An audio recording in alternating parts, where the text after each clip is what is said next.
Oi,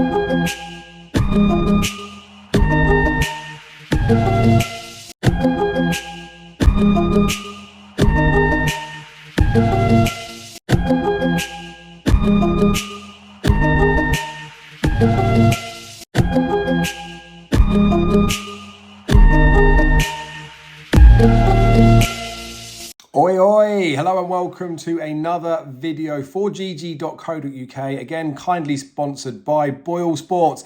It is Cheltenham time once again. Friday, Saturday and Sunday for the November meeting is on our doorstep.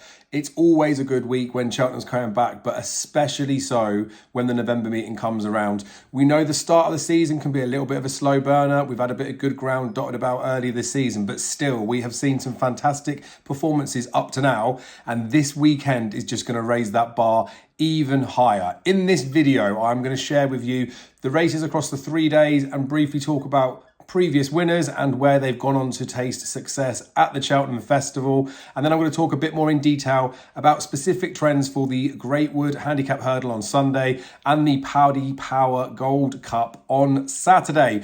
Both of those I've done cheat sheets for, so I'll flick them up on the screen, but as we allude to them later, I will run through them in a little bit more depth. There are links in the description for both of those articles, and I am trying to develop those and build them up a little bit more each year that I do them. So this time round, I've started to add in some pound level stake profits. So where I've talked about weights or ages or certain tips and trends for the particular race, I have then attributed to it the pound level stake you may have made if you followed in and bet those blind. But again, I'll come on to that in a little bit of due course. But for now, we're going to run through some of the, I guess, the honours roll. We're going to go through the 3 days racing to let you know what to expect for Friday, Saturday and Sunday. This video is being recorded and coming out to you on Sunday. So we've got Friday entries, and my word, if you haven't already looked at them, they look decent. Decent is an understatement. You're going to see as I run through some of the races from each day and who's won them. Before we move on to that though, please do make sure you're liking the video. Drop a comment below with your favourite horse you've ever seen at the November meeting, or a horse you think is going to win the Paddy Power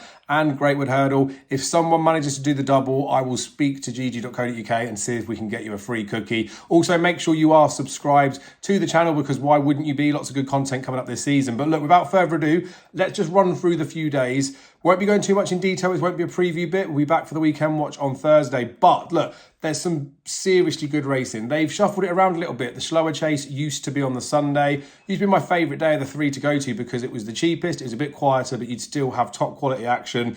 It's been jiggled about, but it does mean that Friday is such a bumper meeting. The conditional jockeys handicap hurdle kicks off Friday's card. 2015 saw You Know What I Mean Harry land this before tasting festival success in the Albert Bartlett Proper. That was the first of a sequence of 3 winners in this particular race for Harry Fry. As much as it is just a conditional jockeys handicap hurdle, it can produce festival winners. That's the depth that we've got across these 3 days. Second race is the 3 Mile Novices Chase. This became a listed race last season. A couple of years back, the Real Whacker won this before tasting victory in Cheltenham in the Brown Advisory, taking the scalp of Jerry Colomb.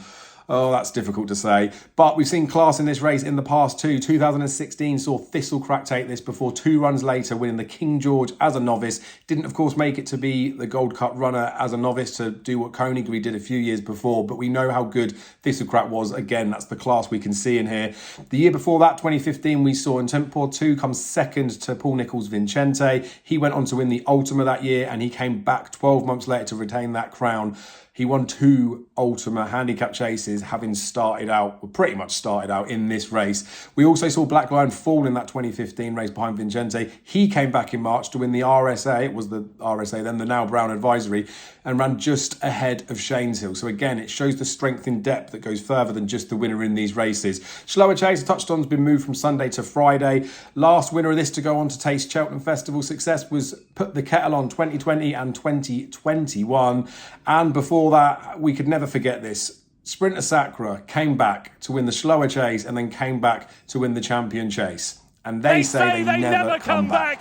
Incredible. Whether we're going to see those types of things ever again, we don't know, but we don't know how they're going to happen until they happen. So look, we need to appreciate the racing that's coming up. Cross-country handicap. Of course, it's changed complexion over the years. Balthazar King won this race, which is a handicap when it was still a handicap in Cheltenham. That was in 2013, then won the race proper in 2014. That was the penultimate running of it being a handicap.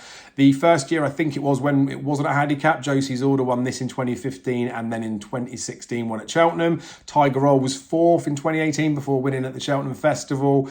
Back on the Lash has won this a couple of times, 2 years ago and 3 years ago. The last one of those, so the 2 years ago one, we had Delta Work in behind, and he came back to win a Cheltenham Festival cross country. Of course, now it's changed to handicap again. It could be potentially even more of a pointer towards it, and there's some big names in the entries that we can already see.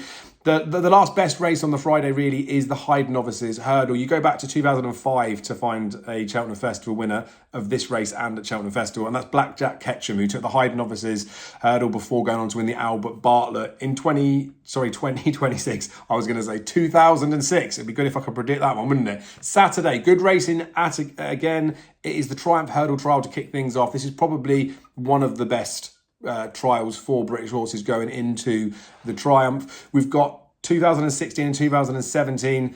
Defi de Soy won this before going on to win the Triumph Hurdle. Catch It in 06-07 won this before going on to win the Triumph Hurdle. And of course, the year after, he went on to win a Champion Hurdle. Go back even longer than that, 98-99, we saw Caterino do the double from this race, the Triumph Hurdle Trial, to win the Triumph Hurdle proper.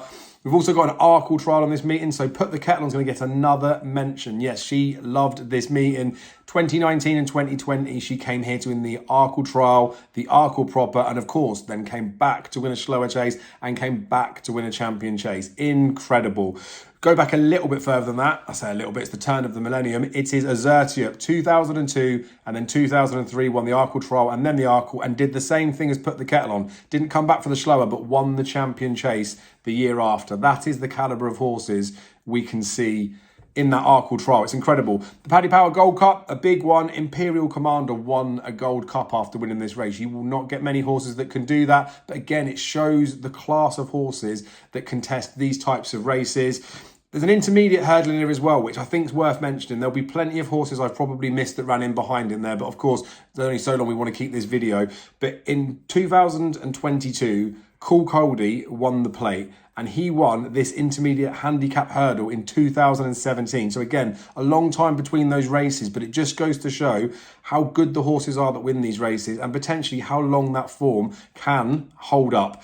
On to Sunday, good racing still on the Sunday. It's probably not as good as it used to be, but I'm saying that because it's changed and it's because the slower has moved. We've still got some fantastic horses on show.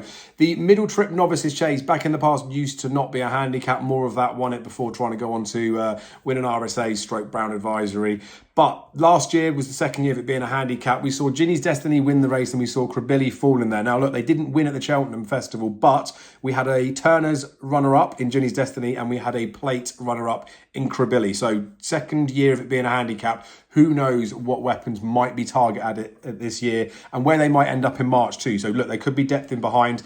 There's a 2 mile handicap chase too, and this is another one that there could be runners in between that I've maybe missed. But more recently, Fugitive came second in the race in 2022 and then came second in the plate in March 2023. And of course, last season, he won the December Gold Cup back here at this track. Shows that the form does stand the test of time.